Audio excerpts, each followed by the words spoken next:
So today we've come to the small village of Walsingham, which is steeped in history, and we're visiting the Walsingham Bridewell Correctional Prison, which stands on the site of a former leper hospital. It was established as a house of correction in 1598. The prison was rebuilt in the 18th century under the plans of a prison reformer, John Howard. The initial purpose was to house vagrants and beggars and train them in useful trades. As time went on, the House of Correction was also used as a place of punishment for beggars and thieves. After 1836, the prison was conducted on the silent system, a punishment that aimed to stop prisoners instructing each other in criminal activities. The House of Correction was closed when the quarter sections were moved from Walsingham in 1861. We were given the key to this historical building and spent an hour inside alone. Once inside, the sinister and even foreboding atmosphere is palpable. The building has been left in its original state since it being closed as a correctional prison, and all the doors, walls, and fixtures are as they would have been when it housed and punished criminals.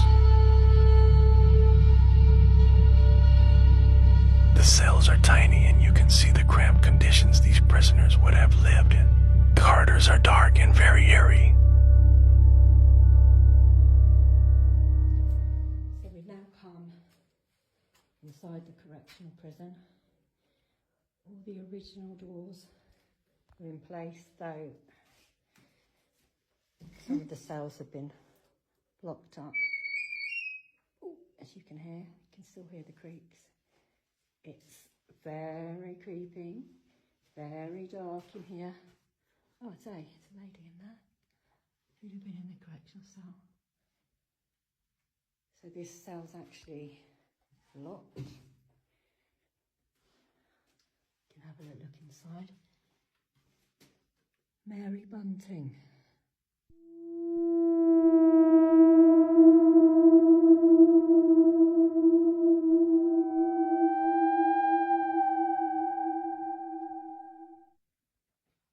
Okay, so one of these cells was known as the dark room, and I'm assuming it's this one.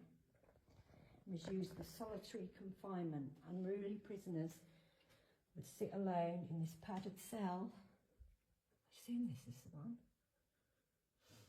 And silence in pitch black.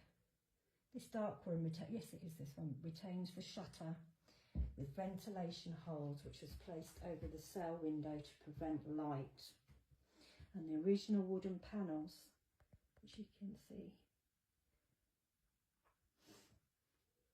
lining the walls in which the pads were nailed. So this is original wood, and the padding was put on top of it.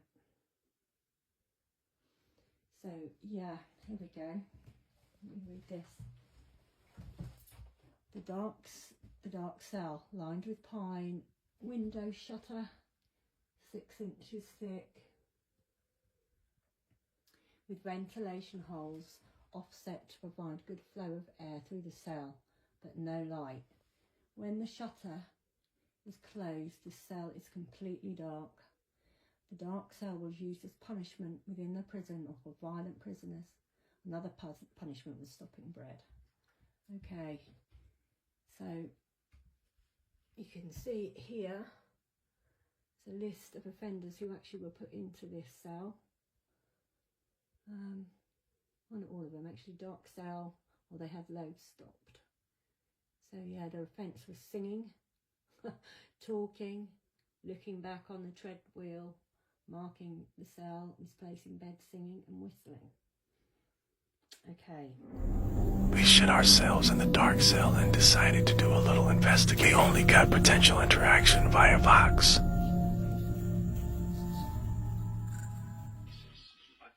Spirit, are you here?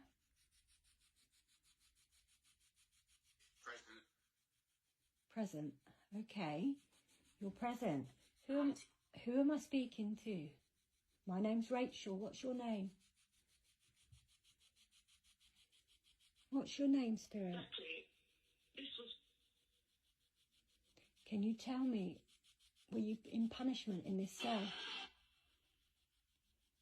Were you put in here for punishment?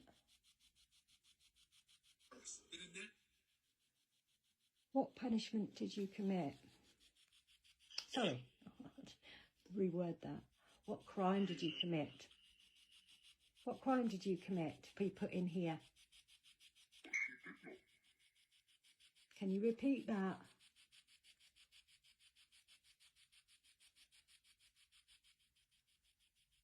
Did you sing? Were you put in here because you sung?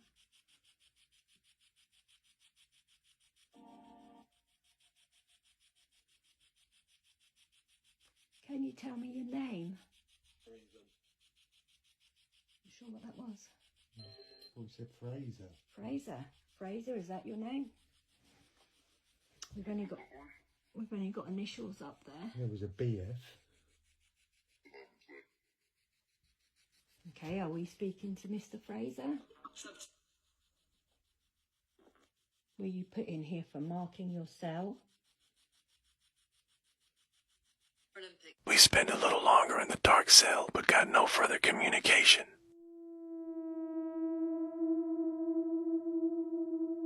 Once we had done a little investigating downstairs, we ventured upstairs, where it was a little lighter.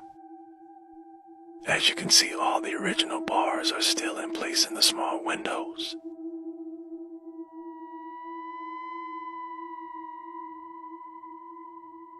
I'm not sure if this room could have been a prison guard's office, as there is a fireplace in the room and certainly larger than the cells.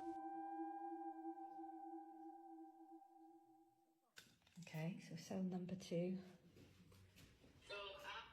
Upstairs. Still the original. Oh, 8, sorry.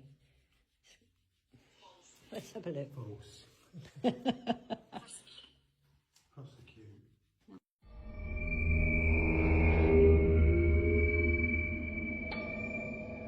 Okay, we're in the last cell on the top floor. It's really the only cell that I have felt really uncomfortable in since I've come in here. It's actually making me feel a bit sick.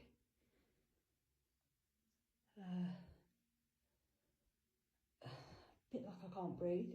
It's not very nice. Okay, Spirit, are you in here with us? If you are, can you give us a sign?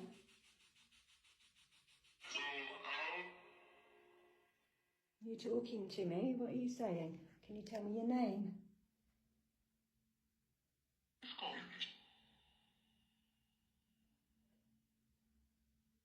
Can you tell me, are you happy that we're in this cell with you?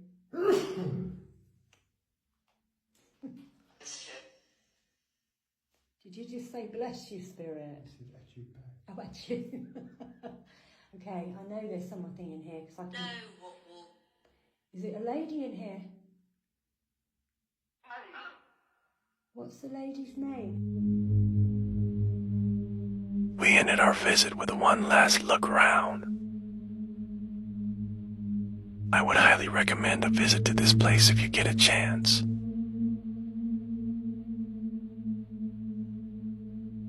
It is in its original condition and feels very atmospheric.